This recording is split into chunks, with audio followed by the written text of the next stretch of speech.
This Raw Vision video is brought to you by Metro Solar, proud partner of the Richmond Football Club.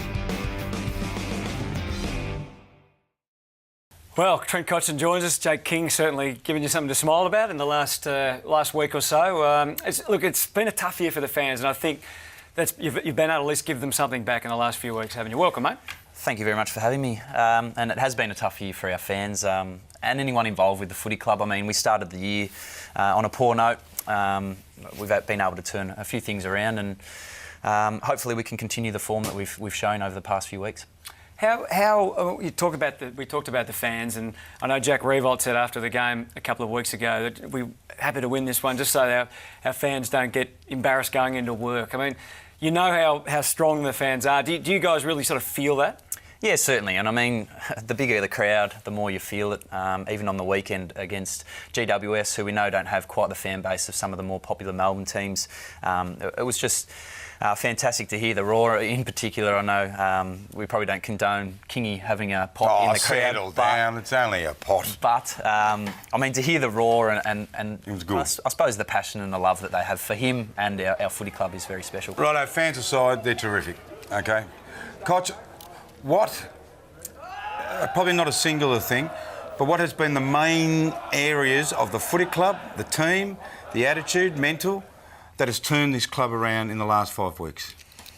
Yeah, it's a tough one. I don't think it's one or two particular things. I think it's a whole range of little things that we've focused on, whether that be our contested footy.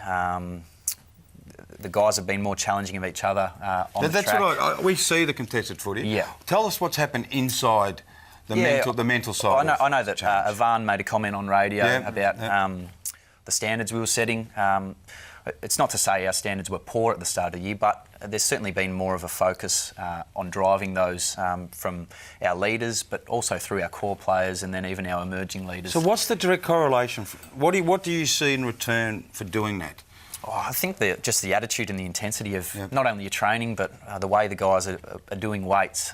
It's just at a higher level. And how could you not have had it at that level? That's what's from the outside. You hear Ivan say things, you think, well, you know, how could that not have been at that level anyway? Yeah, I don't think we're suggesting it was poor, but I think it was just a step we needed to take. And we've seen that maybe initially we thought we were working hard, but to take it to that new level, obviously the reward is coming. We've beaten some good sides, but we've also beaten some of the teams below us as well. So, I mean, the challenge for us is to raise the bar again and going forward for the next 4 weeks to win games of footy, but it's also those standards raising the bar. There's the ladder. Are you any chance of actually making it, do you think?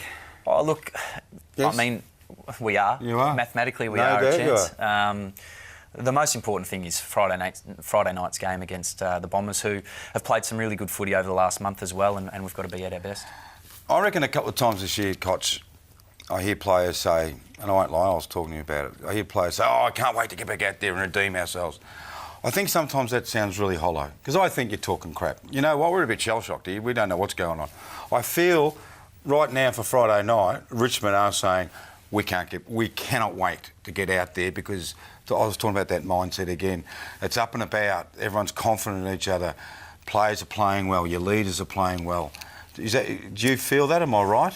Oh, certainly. Winning creates a new energy. I think for us, with our younger group, or some of our younger group, there's always that excitement, and there's always a chance of young players getting a game, or whether or not you're losing or winning. But when you are on a winning thing and going pretty well, granted we didn't play that well last week, we have some things to work on.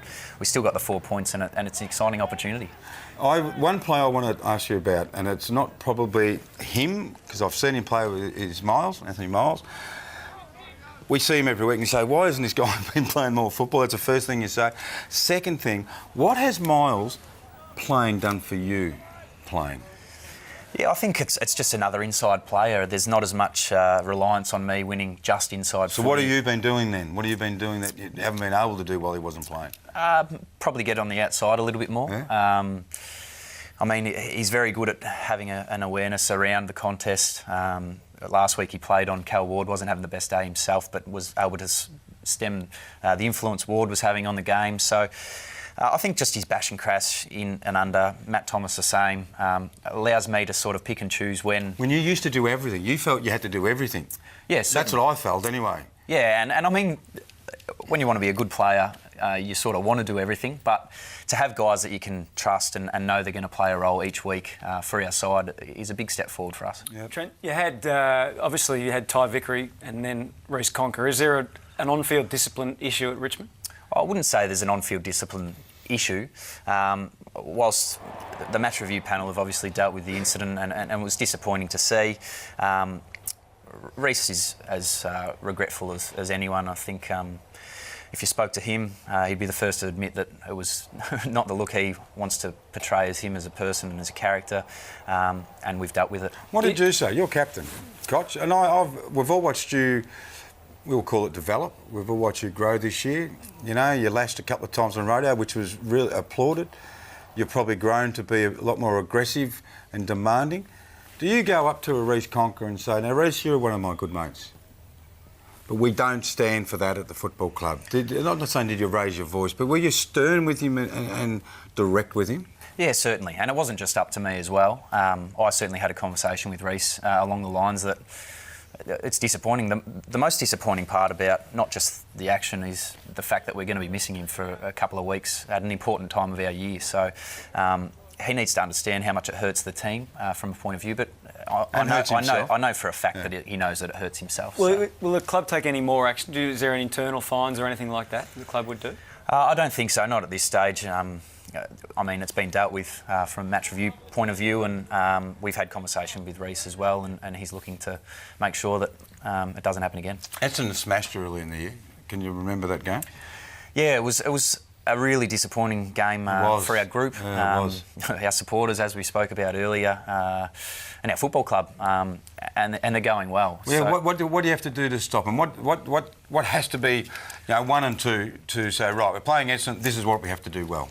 Oh, they're one of the most elite teams at getting uncontested marks. So if you can shut down that part of the game, then... So you've got to be accountable? Everyone's got to be accountable? Accountable, yeah. And our defence probably wasn't up to scratch last time we played them, so we learned a lot of lessons. And you've got a special jumper to celebrate on Friday night as well. 100 years of the sash, you've got it there? Yeah, it's fantastic. I mean, on the black part of the jumper, we have all the players that have played one game for the Richmond Footy Club, and then in the middle, significant donors to the Fighting Tiger Fund, which has got our club in a position it is now, financial point of view. Look good on you, Robbo. Well, it's not good on me. That'd fit you, Robbo? It would, actually. I've lost a few kgs. I might just take it. Can I have it? Go for it. That'd be true to form. As long as you wear Well, good it luck on Friday night. night. Do you know that everyone's looking forward to, the whole footy world is looking forward to this. I know there's battles going on, but you're a chance to play finals, and it's MCG, and people have been complaining about crowds. So hopefully we get 60, 70,000, and then we get the real Richmond to turn up and the real Essendon. And I think people are going to love it. Old school battle, like it. Yeah, sounds good. Good on you. Does indeed. Thanks for joining us, Trent. Thank you very much.